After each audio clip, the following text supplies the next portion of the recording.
and a couple women's volleyball games, which that took a lot of studying. But we got through it, and I don't think it's the worst thing I've ever done. So look at me trying to stay positive. Coming up on today's episode, I've got an absolutely stacked Doom Scroll of the Week featuring the winner of this year's Fat Bear Week. Yep, you heard that right. Oh my gosh. It is an absolute honor to get to witness what is comparing fat bears. Unreal. And it looks like women's basketball is coming to Philly sooner than we thought. That's right. That unrivaled announcement was exciting. After that, I'm going to be joined by an EGOT winner I truly have no business speaking to. You know her from American Idol and her hit talk show, The Jennifer Hudson Show. If that didn't make it obvious, guys, it's Jennifer Hudson. It's all coming up. But first, let's get to some Real One comments of the week. First up, yeah, there was a 12-minute jump 2 weeks in a row on the runtime of this podcast. And some of you in Queen Emma's court commented with absolute horseshit like this. At Colleen said, Queen Emma did it again at 1 hour. Get the front door out of here. Get the French toast out of my face. Queen Emma asked, how are you feeling about it? 2 cool 60s in a row. And then she said, girl, should we make it 3 with a turtle emoji? No, we shouldn't make it 3. How about that? Garbage. Next up, a lyric from Life of a Showgirl inspired a viral tweet. And I have to admit, they got my ass. They really did. The tweet says, a whole block full of baby Kelce heads. Someone commented on that tweet and said, the fate of Kylie Kelce. First of all, the lyric is, quote, have a couple kids, got the whole block looking like you, from Wishlist, which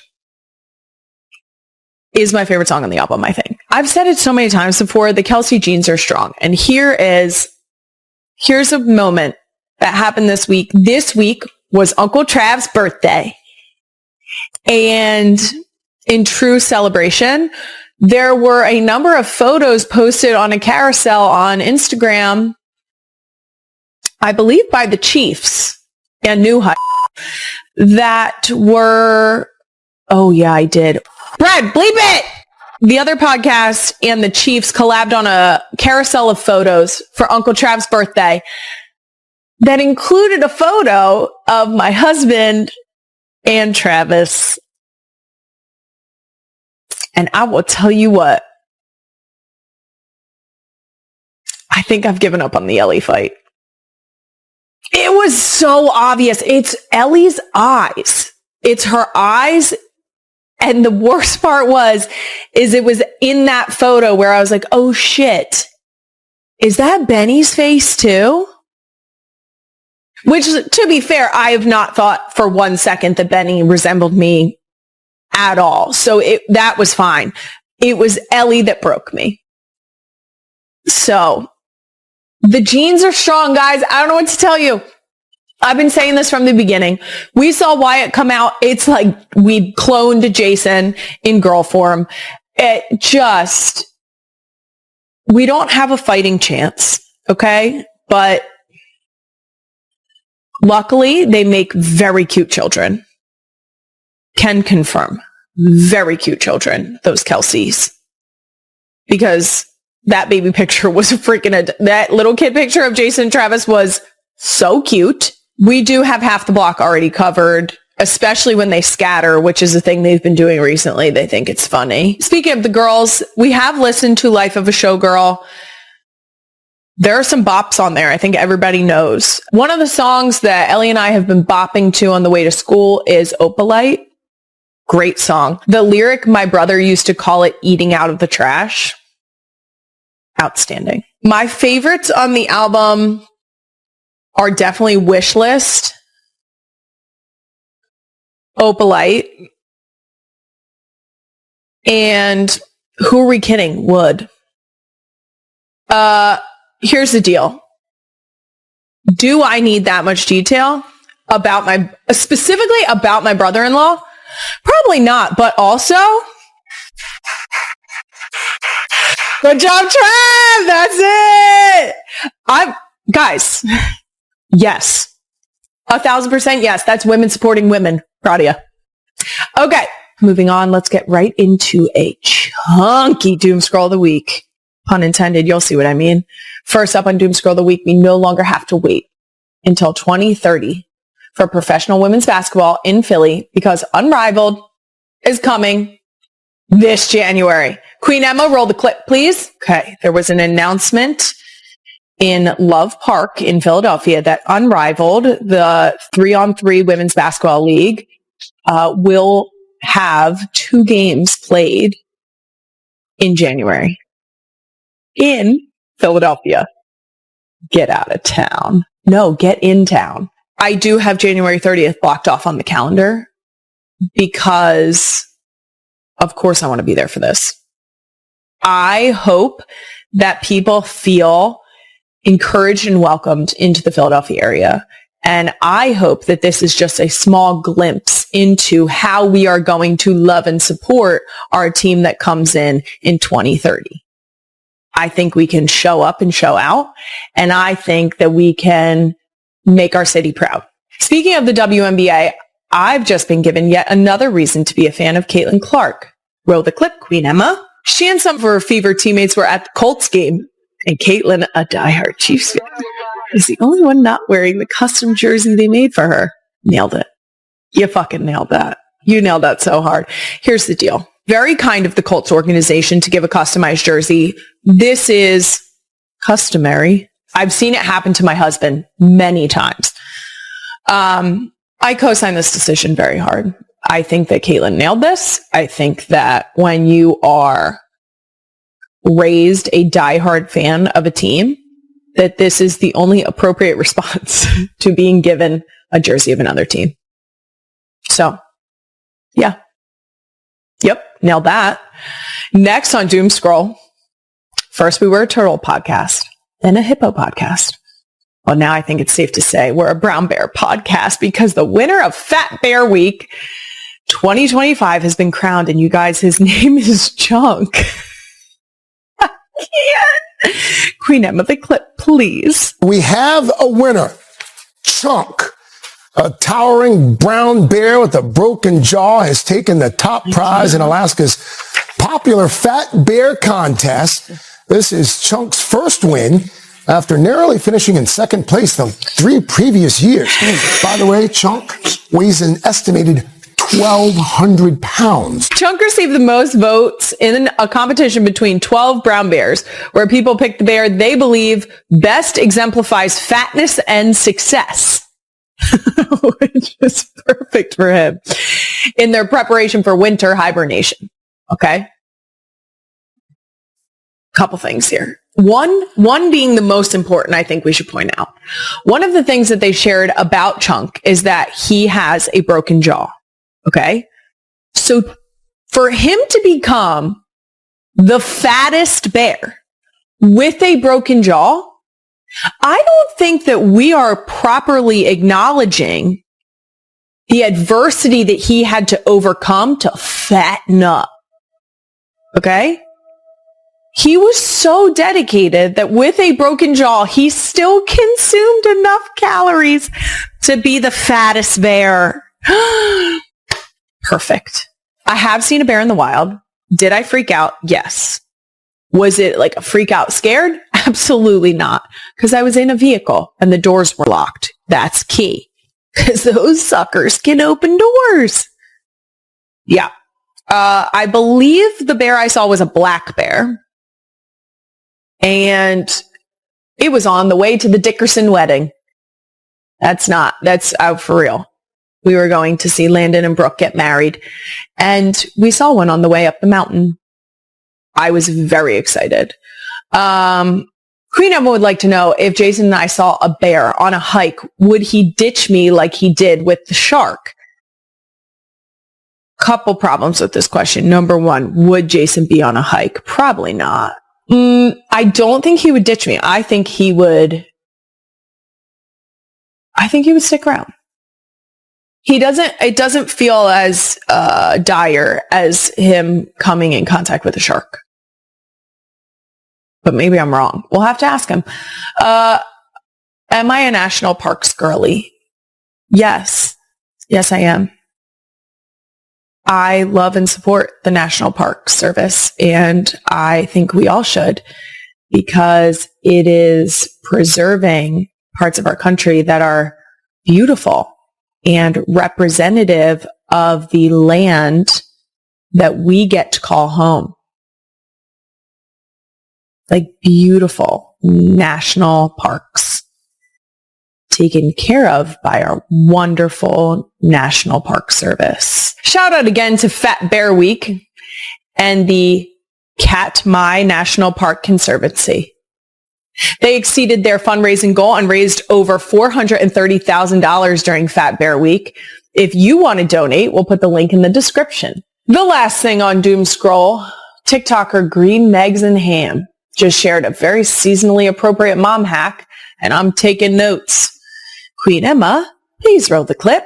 It says, mom hack, if your child ever wants to play, but you have low energy, just tell them you're a corpse that needs to get ready for a funeral and let them do your makeup. I love low energy kid activities for parents. There was a period of time where we did spa day, and I provided a brand new paintbrush with a tiny little like bathroom cup of water. And that was great. I had my eyes closed and we were painting clean water onto mom's face. And at some point I peeked an eye open and realized that Bennett was dipping the paintbrush in the water, sucking the paintbrush dry. Well, I guess not dry, sucking the water out of the paintbrush and then painting my face. So I was getting a spit facial, which I could have done without. I could have lived my life not receiving a toddler spit facial. I then quickly realized that spa day could not involve me closing my eyes. And that's okay. I'm okay with that because I still got to lay on the floor. Another one that we've been doing recently is massages. They're not actually massages, but my kids are young enough that if they want to beat the shit out of my back, it's still kind of relaxing, and they're not I can ask them to not do it as hard as they possibly can, and they actually listen. So I love that I said they actually listen like it was a surprise. But for anyone who has children our kids' ages, then you know it is kind of a surprise that they listen to that. We regularly have ended up with stickers all over our faces. That was an activity that specifically Wyatt really enjoyed when she was younger. She enjoyed putting stickers on both mine and Jason's faces. I think I have a video of that somewhere. Maybe Brad can cut that in here. But it really was easy because you sit and you get, you want to get not so sticky stickers. That shit will hurt. And I think you also want to make sure you're not putting it on eyelashes or eyebrows. So, you're not waxing your face. I have tried a number of times to have the girls do my hair, but we cannot grasp the concept of only brushing down. And then when we are old enough to grasp the concept of brushing down, or we're being light on mom's hair that day, we transition to, well, now I need to put it into an elastic or a ponytail holder. And we don't quite know how to do that. So it ends up with like a lot of like smushing hair around and just sort of like circling your hands, almost like they're making a meatball with my hair. And then it ends up as a rat's nest, as my mother would call it. I do love doing it though, because every time Ellie does my hair, it looks, nobody tell her I said this, horrific. And every single time she goes, you look beautiful. And it is the sweetest moment. I'm like, you know what? I do look beautiful. I'm going to wear it like this to dinner with Dad. It's so cute and I love it. And also I get to sit there while they do it. So 10 out of 10 highly recommend. 9 out of 10 highly recommend. That 1 point off is for hair loss. Here we go. That's it for Doom Scroll of the Week. Coming up, Jennifer Hudson is about to join me. But first, I'm going to rave about Hannah Anderson pajamas. If you're a real one, it was only a matter of time before you found out about some of my favorite kids' PJs from Hannah Anderson. I've actually got some right here with me because these are some of the holiday prints for Finny. Look at how freaking cute this. Look at the little tree. Oh, focus. Look at the little trees. My goodness. It's only October, but if you're a planner, unlike me, they've already got holiday prints in stock. I love Hannah Anderson pajamas because they last. They last. I have had pajamas that Wyatt wore that Finn will now wear. And that's so cute. Hannah Anderson just dropped their new 2025 holiday pajamas for the entire family. And there are so many new and fun, colorful patterns this holiday season. You can mix and match with the full family. And when I say full family, I mean it. Guys, they even have dog pajamas. I love it. And it's the perfect time to check out Hannah Anderson pajamas because their exclusive Friends and Family event is happening right now. You're invited to Hannah Anderson's Family and Friends event at hannahanderson.com/NGL. And now she's officially not going to lie. Jennifer Hudson, welcome to the show. Thank you for having me. Happy to be here. Of course. I am so excited to talk to you because I, of course, was introduced to you from your American Idol days. Wow. We were a big American Idol house. Oh, yeah? Huge. It was a family event, similar to like a Wheel of Fortune situation. Yeah, okay. Family event in our house. Okay. It was a staple. I remember specifically the people who gave us goosebumps. That was always our threshold of like. Okay, that's how you know who you were going to vote for. Exactly. Mm-hmm. And you provided goosebumps on a regular ass basis. Thank you. I mean, I don't think I need to tell you that, but your talent is like kind of mind-boggling. Thank you. Now, I'd love to start by talking to you about your show. You just kicked off season 4 of the Jennifer Hudson Show. Congratulations. Thank you. I can't believe it. Now, every week on this podcast, I always say I'm joined by a guest I have no business speaking to, very much like yourself. Oh, stop it. Are there any times in your show where you've had a moment similar to that, or just a guest that you still can't believe you get the opportunity to speak to? Kylie, all the time. Like yes, sometimes I have to like remove myself from it to be able to get through it. Or sometimes it overwhelms me to the point, like if it's someone I'm like crazy, like a fan over, then my brain starts rushing like, oh my God, I want to ask them this, I want to ask them that, I want to ask them this. And then before I know it, the time is up. So that varies for me. And then a lot of times, like, I'm realizing dreams right there in that moment. Like I just had Jennifer Holliday on the show, or when I had, like the original Dream Girls with Mariah Carey, like, wait, how are you on my show? And what? I got a show and Mariah Carey. It's like my mind works like that in those moments. One of my favorite parts is the Spirit Tunnel. Mm-hmm. Those clips are constantly going viral. Yes. Before I play some of my favorites, do you have a favorite? I mean, they're all good and they're only getting better and better and people getting more and more creative. It's like an event at this point. Let's see. Okay, of course, we all love the Aaron. Pierre. That's the moment. In the chat, it depends on the chat and then how the guests, we want to see what they're going to do. And then I have a monitor, so I get to watch them as they're coming out in real time. I've seen like choreography, Becker's won her she got her MVP. Yes, Rookie of the Year. Rookie of the Year. Like we're having like moments in the tunnel. So every show is a new one it tops the last one. It's hard to say. Who is coming up with, who is the creative mind behind this? Who is coming up with the chance. What's going to be, yes. The staff and the crew. Like, I don't know when they rehearse. I mean, like, when is rehearsal? But they get me too. Okay. And that's how it all started. Like, I would come out the dressing room or out of the office and they're out there like rooting and chanting me on. And then I was like, y'all, we need to do this for the guests. We need to show the world this. Like, people should see this. And then we started doing it for the guests as well. And now when I say the whole world, is like doing spirit tunnels. Even when I'm in hotels, I'll see the staff line up and I'm like, Lord, they about to spirit tunnel me.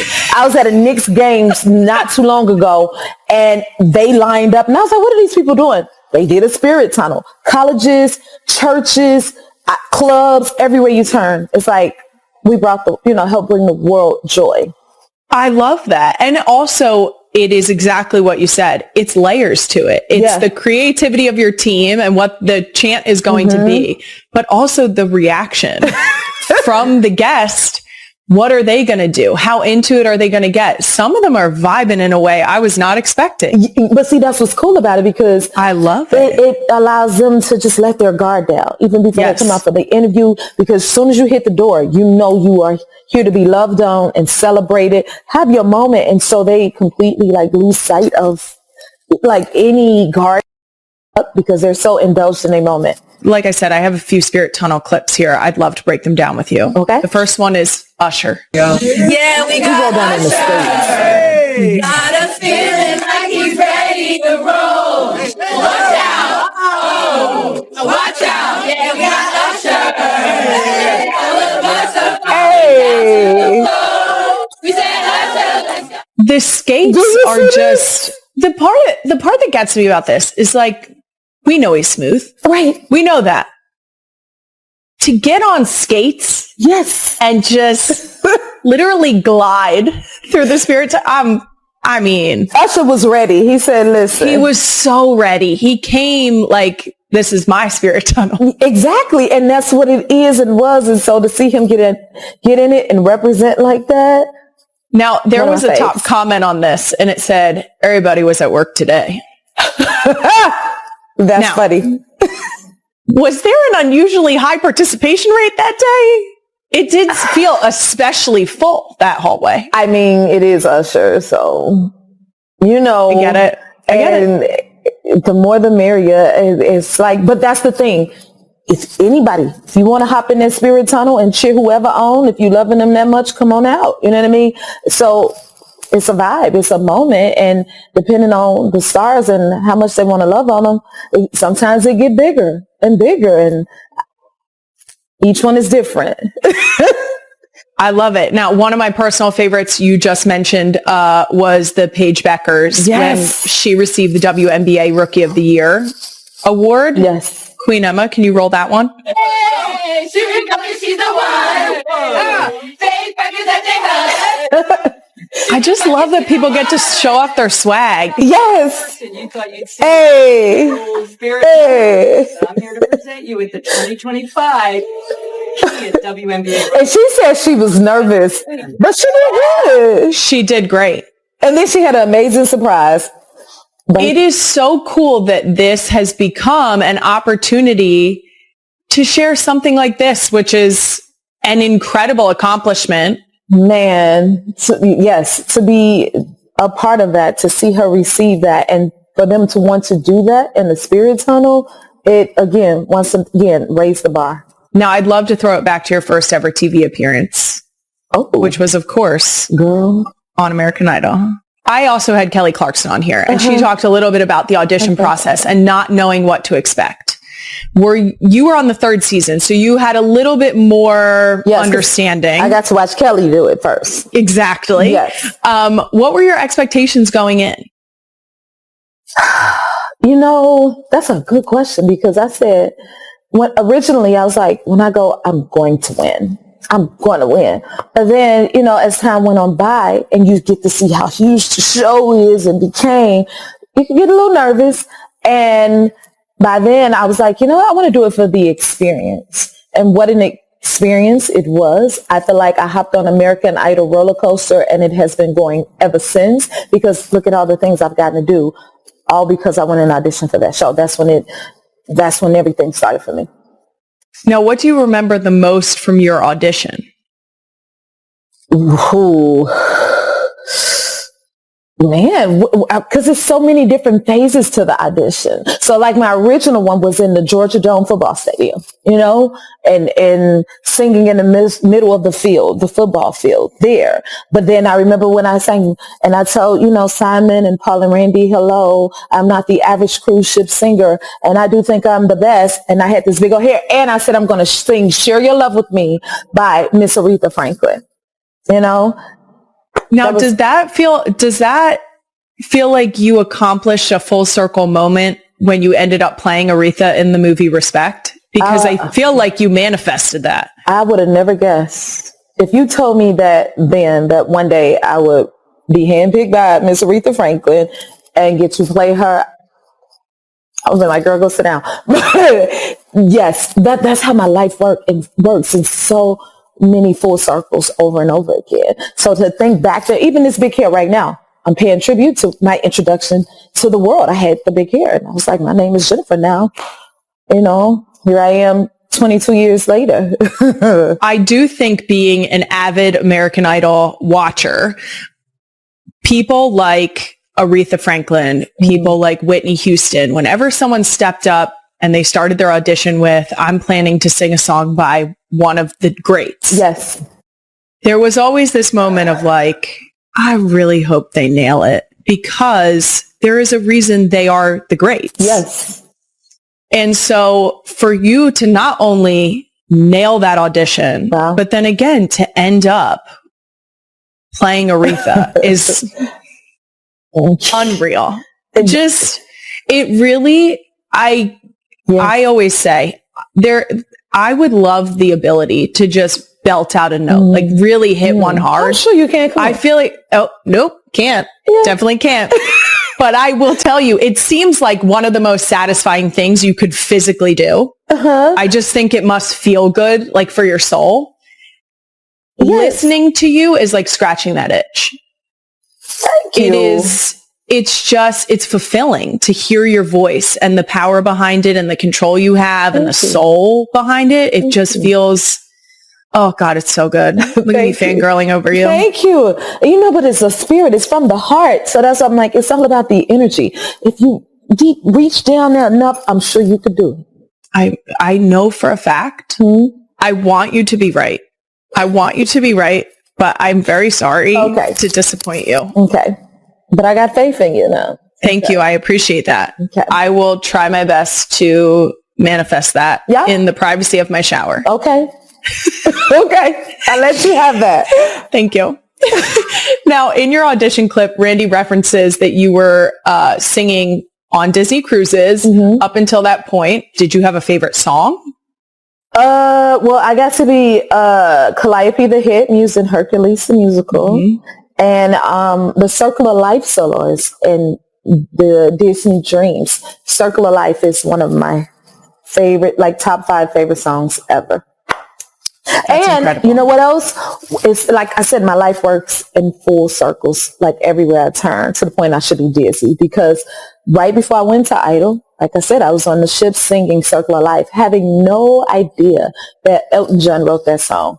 I would have never guessed a few months later I would be on a show called American Idol and Elton John would come in and be the celebrity star who was teaching us their songs. And guess what I sang? Circle of Life, and he played it for me. And that was my biggest week. You manifested that. On Idol. So I went from the ship singing it to singing it with the man himself. That's perfect. Yeah. Now, coming in on a different thing we could probably manifest is a live action version of Hercules, because if you already have practiced as a muse, we are the muses, goddesses of the arts. Right? Listen, I'm ready. Just call me. I already got the hair. Disney, let's get this moving because we're all waiting for it. Yes. We all need it. That's my dream role. Now, Kelly also talks about when you two were coaches on The Voice and how much you appreciated being able to help the contestants who were in the position that you were once in.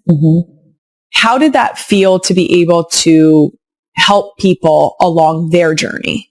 I think it made a huge difference from our perspective, Kelly and I, because we were once them. So I think we listened from a different perspective. Say if the contestants got up there and they wasn't at their best. Well, come on, they're auditioning in front of the whole world. Of course they're nervous.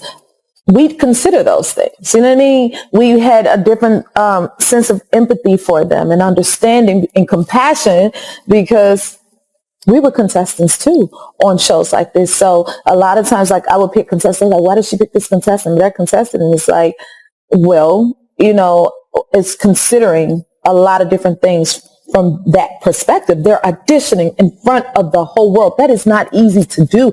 And you got celebrity mentors sitting here in your audition in front of them. That's nerve-wracking, you know? So I felt like it was helpful and it made us different as coaches. Now, would you ever consider returning to American Idol or The Voice? Yeah, I would. I enjoy it all. Now, I wouldn't go on American Idol as a contestant. No. You've done that. You mastered that. You're good. As a mentor or a judge because Idol is judge on Yes. The Voice is a coach. Either way. Those are two very different roles. It's different roles. But yes, I love my experience in both. Now, you went from American Idol finalist to EGOT. And it didn't take you long. Wow. You won the Oscar for Dreamgirls just 2 years after Idol. Is that right? Yes. First film ever. That's incredible. Thank you.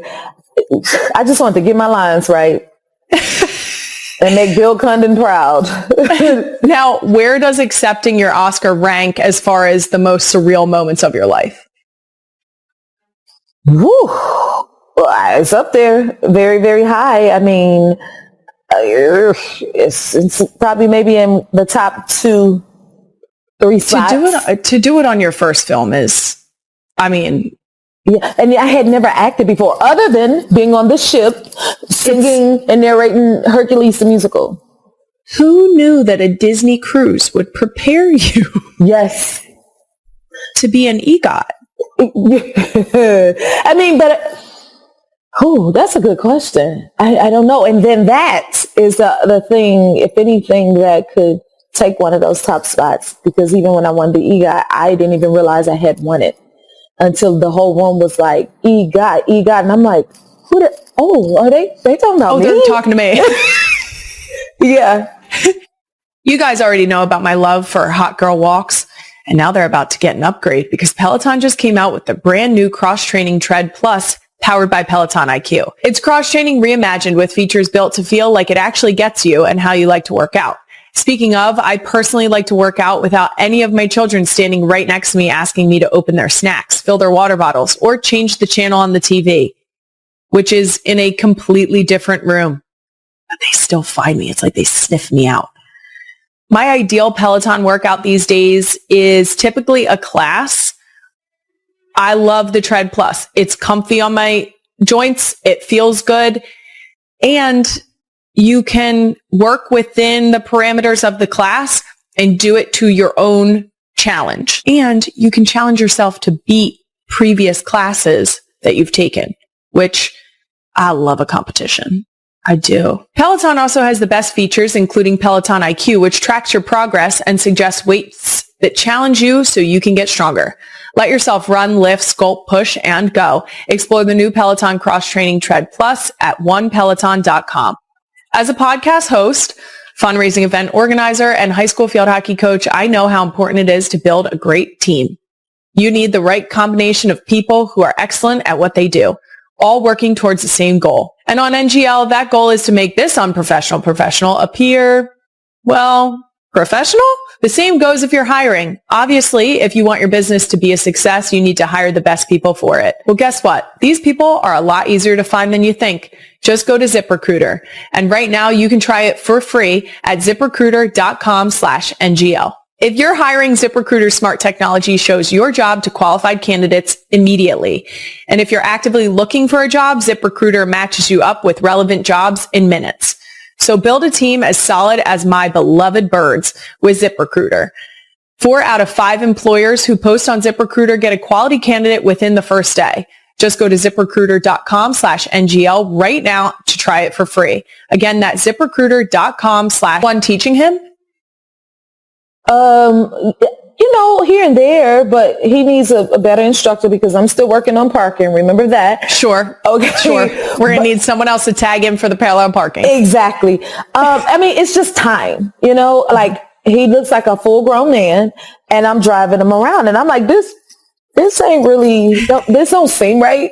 I feel like you go to the store, you drive yourself here or there, it's that phase of life that he's in. But as a parent, we get nervous, like, okay, because then those words will kick in. Is it going to be okay? Where you going? And don't stay out too late. Be careful. Don't be driving crazy. All of those things will probably pop up and surface then, where it's like, why would you encourage them to drive, but it's time.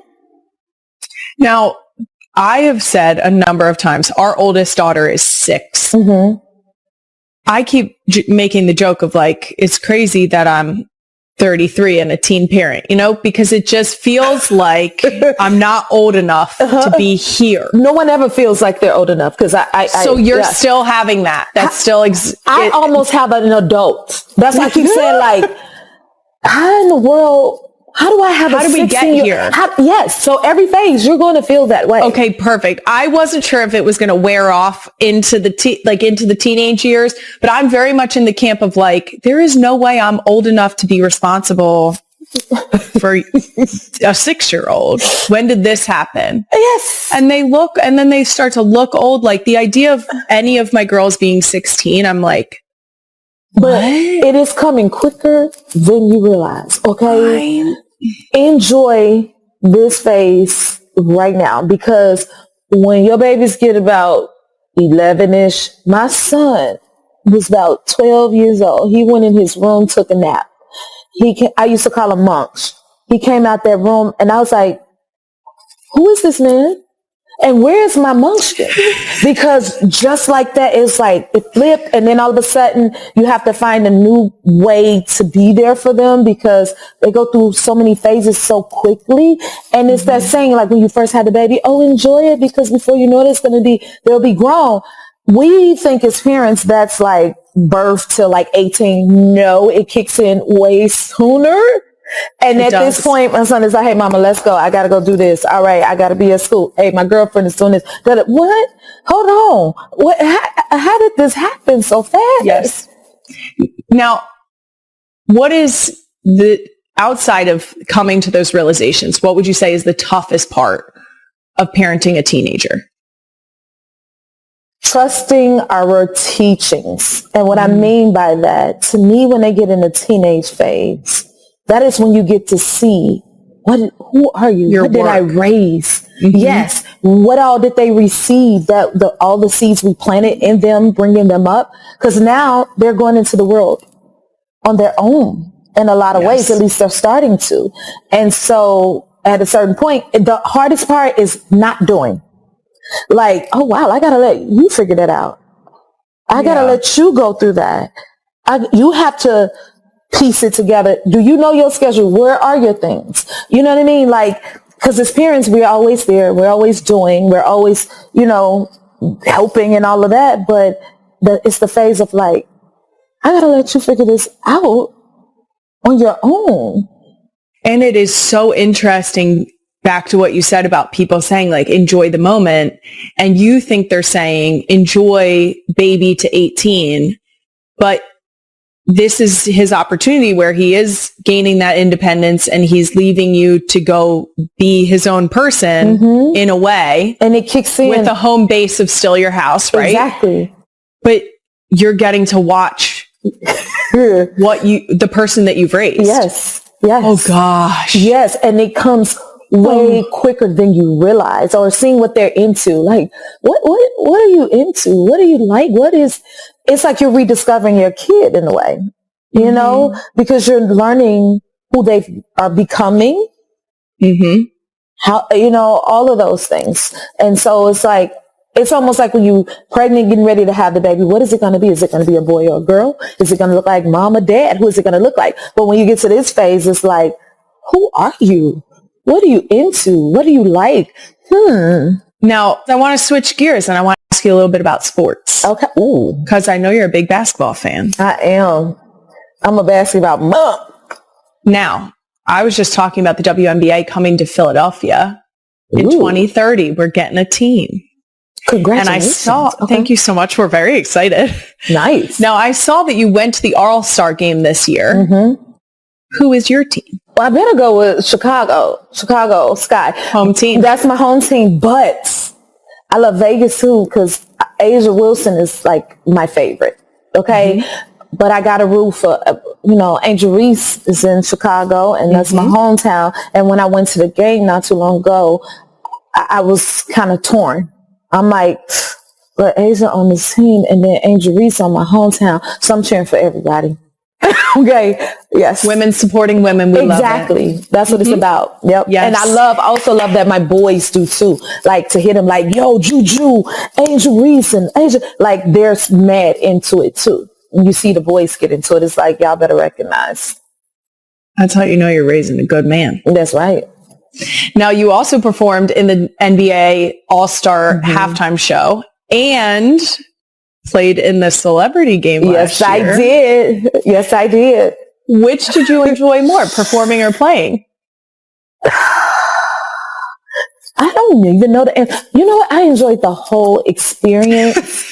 I did. It was just fun. It was like a J-Hud takeover in that joint.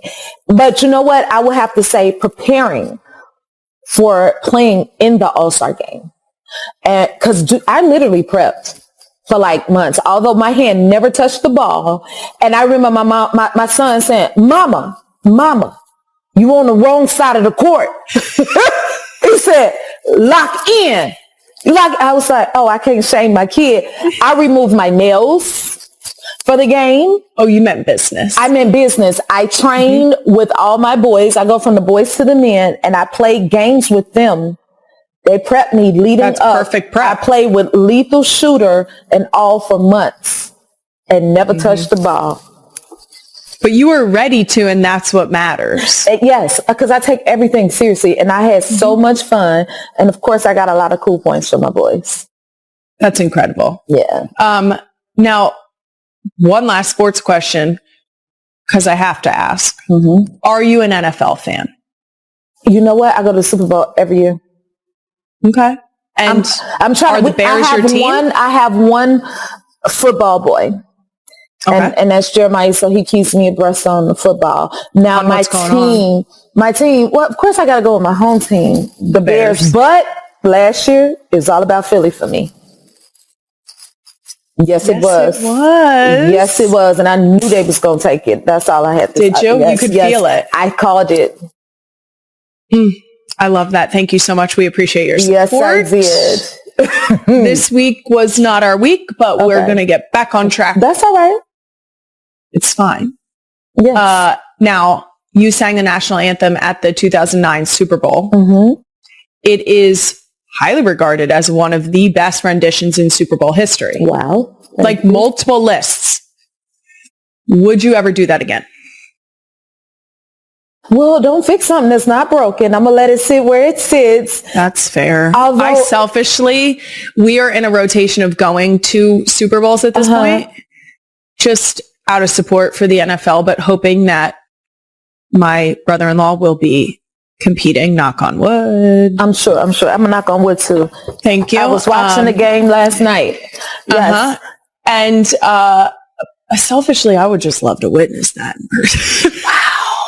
Oh my goodness. Listen, to sing at the Super Bowl it's nothing like it. It's like one of the highlights of any artist's career ever. So, it's precious. Now, one of my favorite national anthems is Chris Stapleton. At the Arizona. Oh my God. I was there. It was so good. That was one I am very, very grateful to have witnessed in person. Me too. It will be ingrained in my brain forever because while he was singing, they cut to I want to say it might have been my husband, but I blacked out a little bit with a single tear. And I was like, yes. Yep, now I can't hold my shit together, and proceeded to cry uncontrollably in the stands. So I don't blame you. But it was unreal. That one was very good. One of my ultimate favorites, for sure. I cannot thank you enough for coming and chatting with me today. It has been an absolute honor. My honor. Thank you. You are, I'll fangirl one more time because I have to for good measure. You are an unbelievable talent that I am so grateful to get to speak to you, but also to just get to witness your journey and to get to see all of the wonderful things that you're creating for everyone to enjoy. So thank you so much. Thank you for having me. And I can't wait to tune into season 4 of the Jennifer Hudson Show. Season 4, Team J. More spirit tunnels. That's right, baby. Thank you. I appreciate you. Thank you for having me. Thank you so much. It's an honor. On behalf of the autism community, and she officially is here. And she's not going to lie. It's Jenny J. Wow Farley. Welcome to the show. Oh my God. What I'm so excited to have you. So excited. It's perfect because we are at the Jersey Shore. We are. And it's 100 degrees out. It is very warm. If you see me wiping my brow or my upper lip, no, you didn't. No, you didn't. I'm so excited to have you here. It's such a timely lineup. 15 for what we are doing here, and then also like drag you back to the Jersey Shore to talk to you about the last 15 years of your life and how it was, I mean, perfection from blacked out getting mostly. Getting to watch everything with the Jersey Shore. Oh, I thank you. Is just like, it's a comfort thing. I am not a reality TV person. Okay. It's the only show that I watched religiously.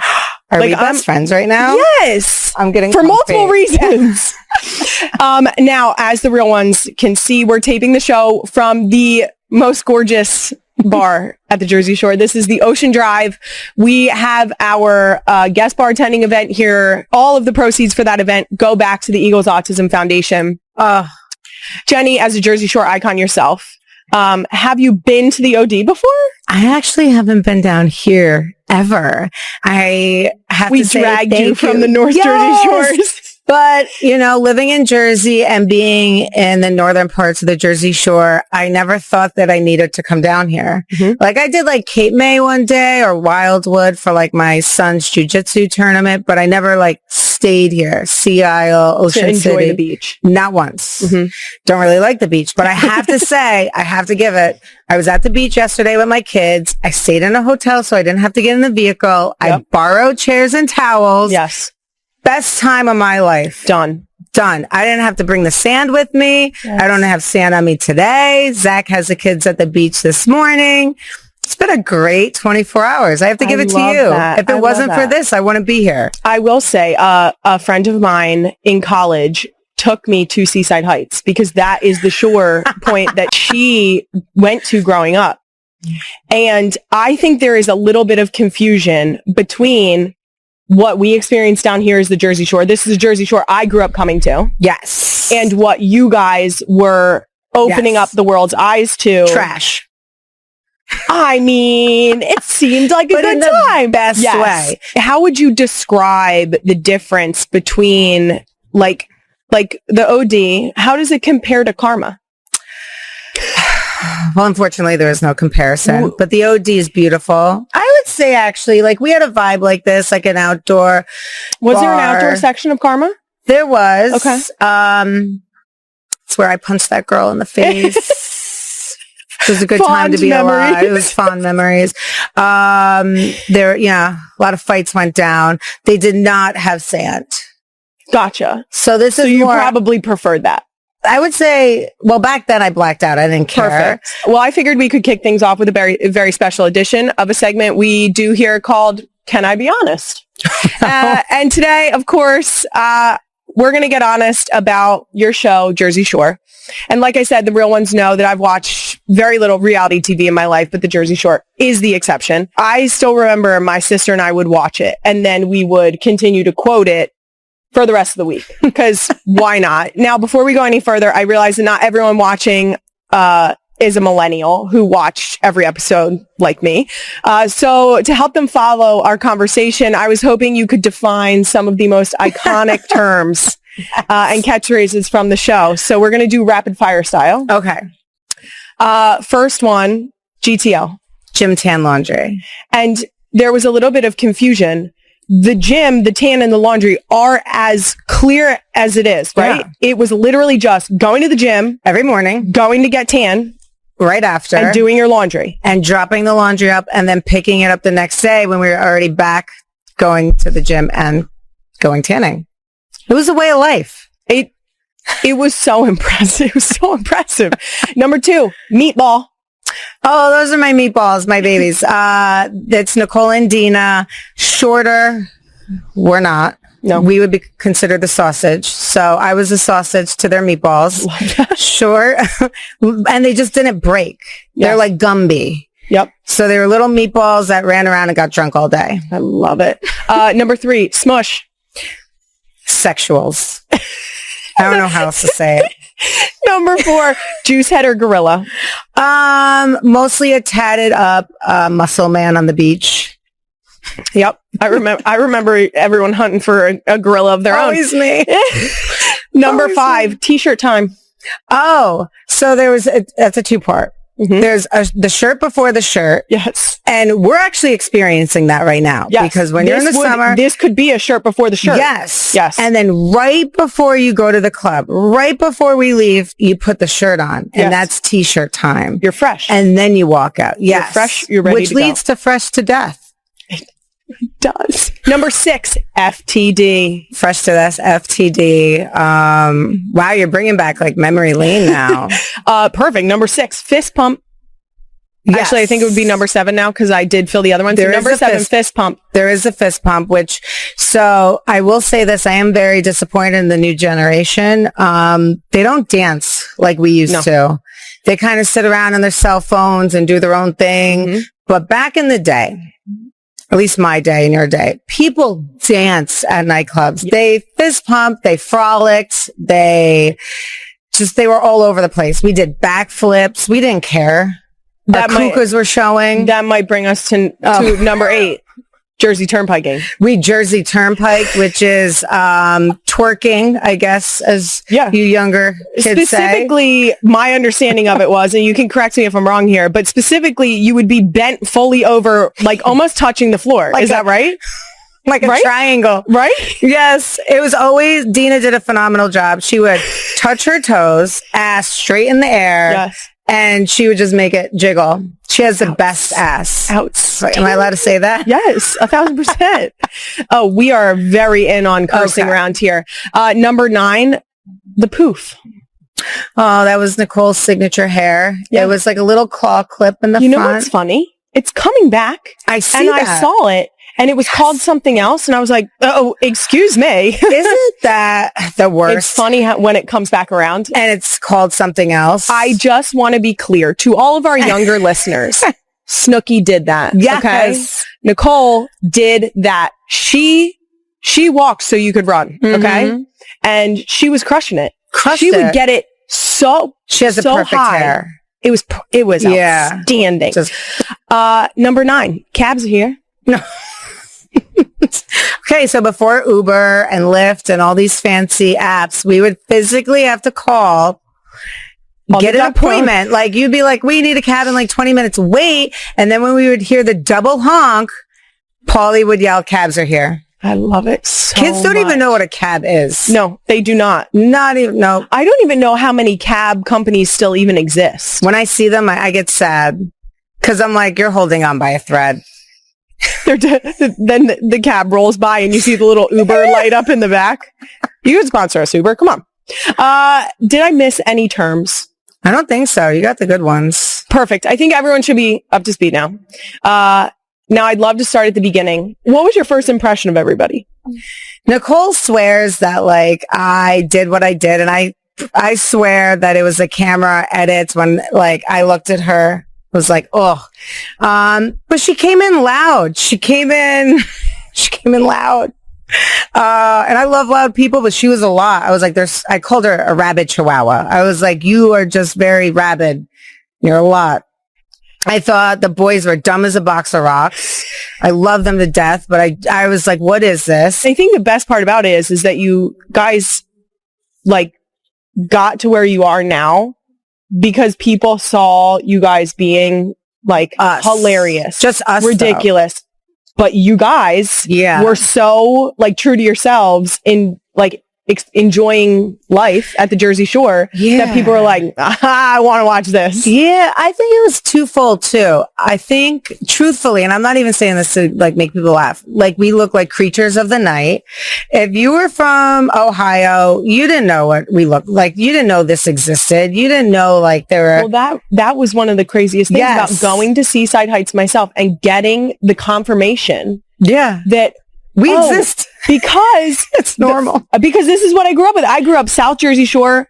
For people who don't know, it's very different from the North Jersey Shore points, specifically Seaside Heights. Yes. And so when people were like, "Oh, it's a show about the Jersey Shore," I'm like, "Not the one I went to." Yeah. So we were more of like the party sector. We were more of like the daytime partying, work at the shore.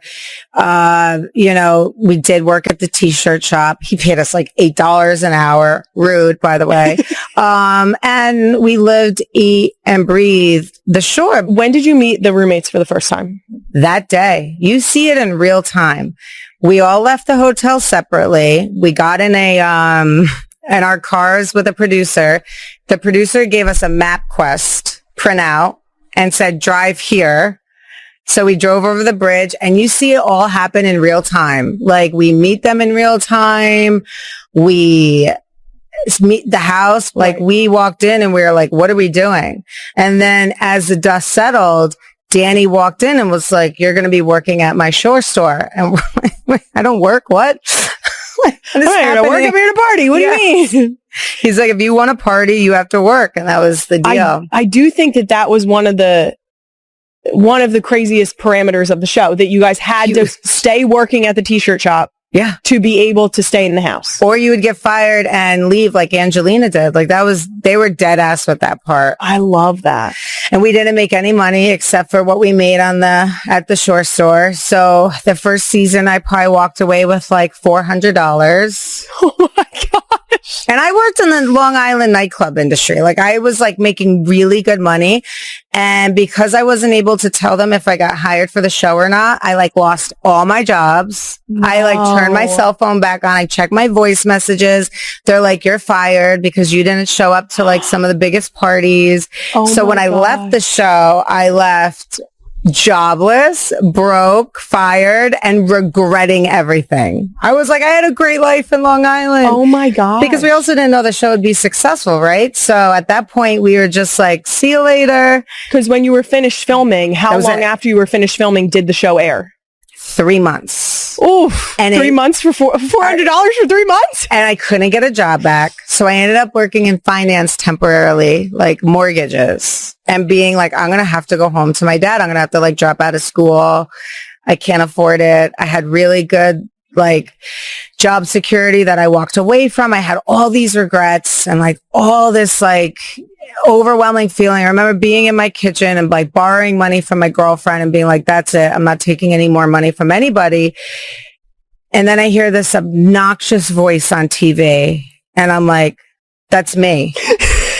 And I look in the eyes, dead. I'll never forget this. I was in the kitchen. I was like, the fuck? That's what I sound like. And I hit the corner and I see a commercial for the Jersey Shore. See me. And then like 13 minutes later, MTV calls me. And they're like, hi, just so you know, we're like a rep from MTV. If you need anything, call us. This is the name of your show. I'm like, yeah, I just saw it. Thank you for now telling me. Information. Because we didn't know what it was going to be called, anything. We had no idea. And that's such a trust exercise. And I don't do those. Here's all my stuff. Hotel for a week. End up in a house. Leave with $400 and no job. Like that is, you were investing in yourself. I like that. I like that a lot. I took a risk and I'm not a risk taker. I don't do those things. It was meant to be. I I can't think of it any other way because my personality is like, what's worst case scenario? And every worst case scenario, every Unfolded. red flag was like right there. And I was like, okay, I'll still do it. It's like I could end up in a ditch, but I could also end up on a really cool TV show making a lot of money. So, I mean, it all worked out. Jersey Shore might also be one of the most quotable TV shows of all time. Do you have a favorite line of yours? Because my favorite Stay and get your ass beat. Yeah. Or you can say and get your fucking ass beat. Oh my God. I mean, is there a better quote? I don't think so. That is just, and how, to be clear, how many times did you say it? I don't know. I don't know what I was so doing. good. I was so angry. It was so good. So you have to understand that season in particular, I really wish they sold more episodes. We could have made at least 25, 30. They only allowed like 8 or 10, but we stayed there for 2 months. 2 months, try living with someone. No cell phone, internet, no TV, no pens, papers, magazines. At any point in anyone's life, you would tell someone next to you, if you stay, I will literally beat your ass. Like, you need to leave. So I probably said it way more. I was over it. She left. Here we are. We're friends now. It was such a good, I mean, if you have not seen that clip. You want to get your ass beat, you get your ass beat. You can stay, get your ass beat. But that's, you can stay, get your ass beat. Okay. You can stay, get your ass beat. All right. You can stay and get your ass beat, or you can stay and get your fucking ass beat. I mean, just top tier television, people. Thanks. Forget all the nonsense that's happening right now. The new reality TV does not hold a candle to you can stay and get your ass beat, or you can stay and get your fucking I appreciate that. It's outstanding. I also don't know if you realize it since you were in it, but the way the anticipation for the episode where Snooki gets punched, oh my God, united all of us. We were on the edge of our seats waiting for that. That happened pretty early in the show. Yeah. What was it like seeing the fan reaction and how it sort of like elicited this just absolutely, I got goosebumps. Bananas, right? Yeah. So I would say that was a pivotal moment in our show because at that time, I think Nicole wanted to leave. She didn't feel like we were taking her serious because she came in very party-esque, like 21. She was a baby, right? And we were GTL, Gym Tan Laundry. So we were like party 2 days a week. She's like, let's party all 7. So it was this disconnect, but we all liked her. But that day I realized, wow, I love her. And if you watch that clip back, and it's super quick because even though they played it for its entirety, a lot of backlash actually occurred originally. And I love MTV for this. And I love 495 Productions for this. And I stand by them. So when that happened in the bar, because the guy took our shots and Nicole was like defending us, he punched her. I remember her dropping to the floor off like the bench, which is high up, making sure she was okay, dropping my purse and just started wailing on him as hard and as fast as I could. And in that like 13 seconds, the police show up, the boardwalk police, and grabbed him. And I ran back to her because I really thought he broke 2 of her teeth. Like, right. And she was bleeding and it was a mess, but she was perfectly fine. I was like, thank God. But we had this meeting and I was with her in the ambulance till like 8 o'clock the next morning, making sure she was okay. And people really thought they weren't going to air it. They weren't going to show it. And I remember sitting with people and saying, and the higher ups, like, why are we protecting him? Right. Like, I get that it's like never been done or never been seen on TV and no woman has ever asked to get punched by a man, but he did that. Yes. And why are we going to protect him? Mm-hmm. So they aired the commercial and they aired it blacked out. And the rage that went across America defending him. Really? Not like, I don't even want to say defending him, but being shocked at the audacity of MTV airing it rather than the audacity of the man doing it. Do you know what I mean? Yes. How dare you air that? How dare we air like something so crazy and trashy but we're like, how dare he do that? Right? Like, he's we're the one just, that swung. Yes, we're just airing the reality of what happened. Nobody ever asked for that to happen. We sure as hell didn't think it was going to happen. And that's when I remember Sally Ann, our owner of our company, being like, no, we're doubling down. We're airing this. And we're airing it in its entirety. And we're standing by the fact that, like, this is not okay. And we're not protecting him, because if we don't air it, we protect him.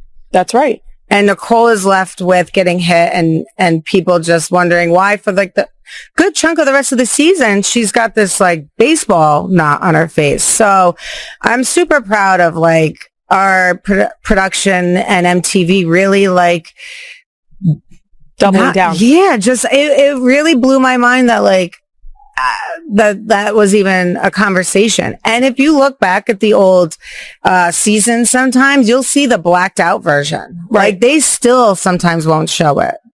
That's so interesting. Yeah. Ugh.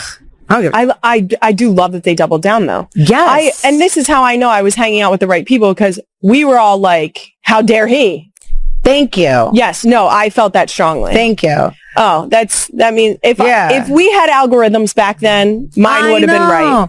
And it's still like an oh shit moment, and it's still, but like I think a lot of conservative people, a lot of boomers at the time, older millennials, were more insulted at the fact like, oh, how dare you air that? Right. But it's like, but that happens. Yes. And I feel like when we bring attention to things like that, that's how we can make it stop. Absolutely. If we're going deeper. No, that, protecting and people. that was ahead of its time. Yeah, this was 2009, like December. Very, I don't remember ever seeing anything like that on television. Absolutely.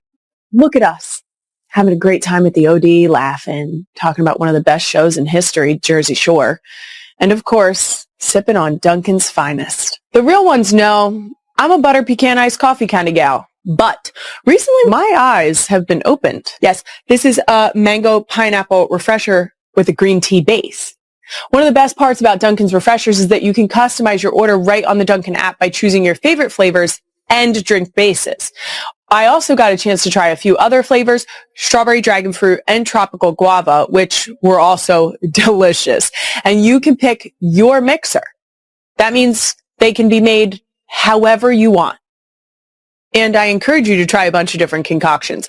Refreshers can be made with green tea, lemonade, sparkling water, oat milk, or black tea. The options, kind of endless. This summer, head to Dunkin' to build your refresher your way. Mix and match your favorite flavors and mixers to craft the perfect sip.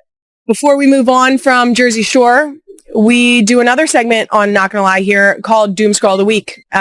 We explain a TikTok or watch a TikTok, and then really we pick it apart. Okay.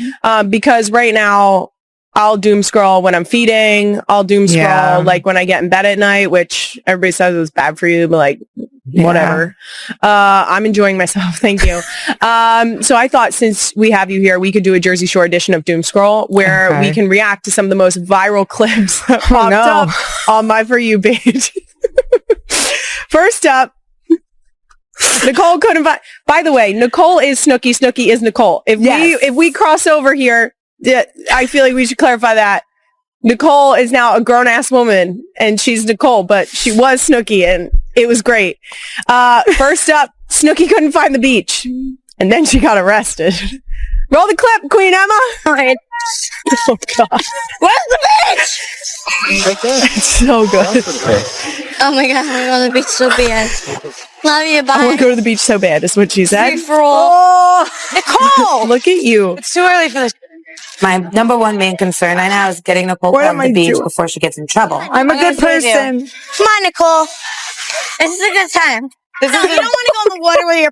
You got my purse. There's so much more to that. I would love to point out that she had the massive sunglasses on, which nowadays, well, maybe I might be a little behind on this trend, but people would say they're blocking out the haters. Okay, so Yes, they're blocking it all out. what led to that? A lot of drinking. So we always had this, I don't know what went wrong, but that day I should have known better, but we always had, you have to go somewhere with a partner. It's a buddy system, Right. just for cameras and moving, buddy system. But everyone was dead tired and Nicole really wanted a day drink. So production was like, all right, you can go by yourself. Never do that again.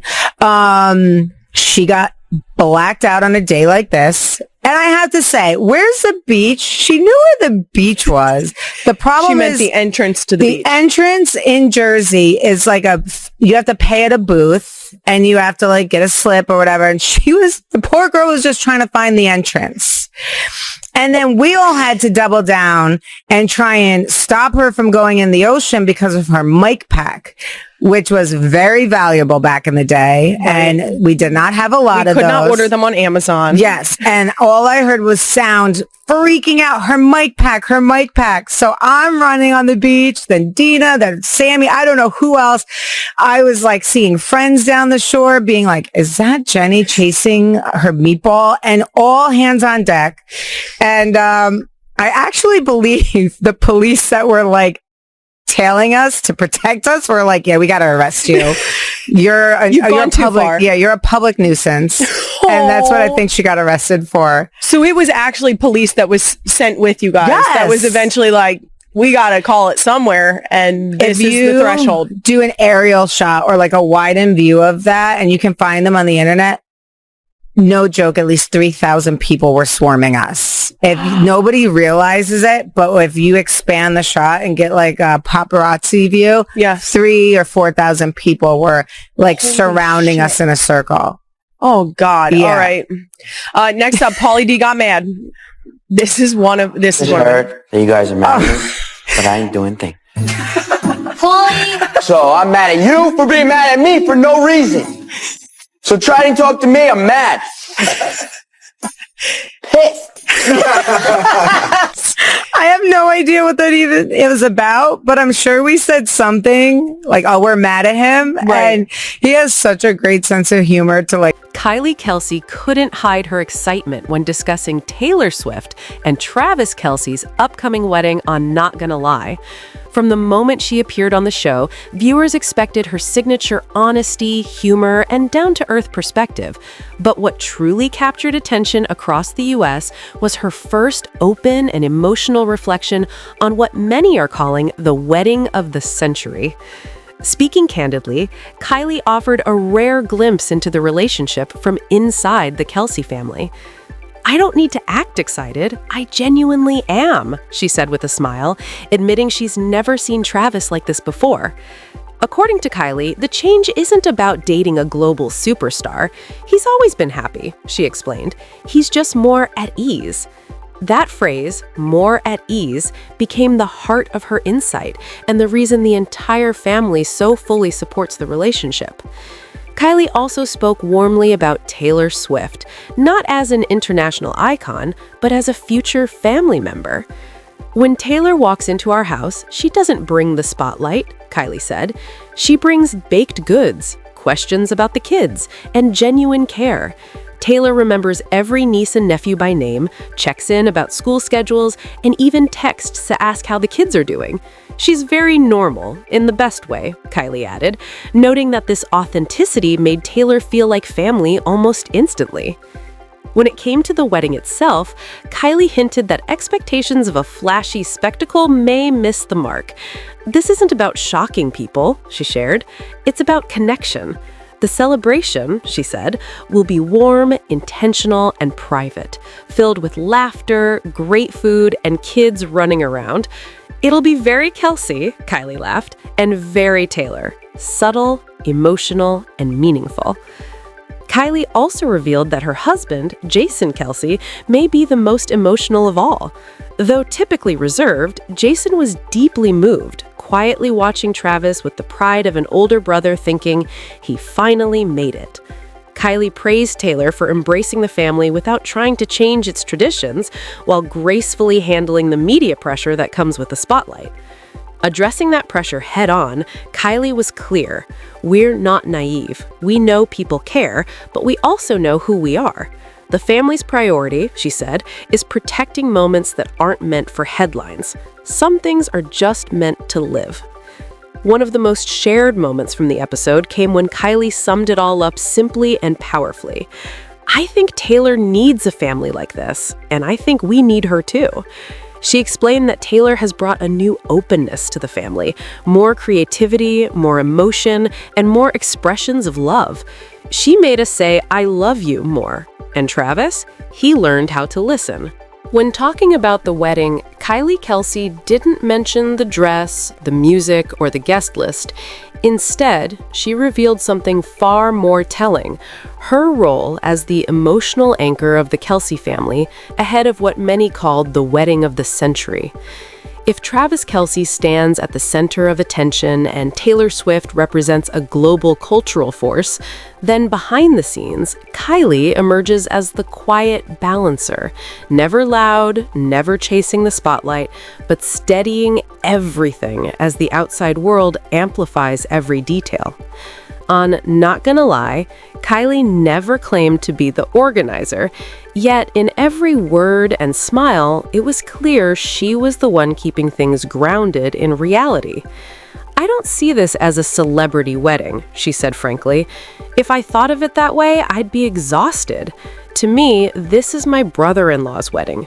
Period." That perspective reflects the straightforward values of a working-class family, where success isn't measured by cameras, but by whether you come home as yourself. Travis can perform in front of tens of thousands, Kylie joked, but at home, he's still the same guy leaving his shoes in the hallway. According to Kylie, Taylor Swift didn't change the Kelce family in dramatic ways. She changed it through small, meaningful gestures. Taylor always asks before posting anything involving family, steps back from public view when the kids need privacy, and remembers details no headline would ever mention, like how Donna Kelce takes her coffee. Hot, but not too strong. "You can't learn that from the media," Kylie said. "You only learn it by genuinely caring." It was that quiet attentiveness, not fame, that earned Taylor the family's trust.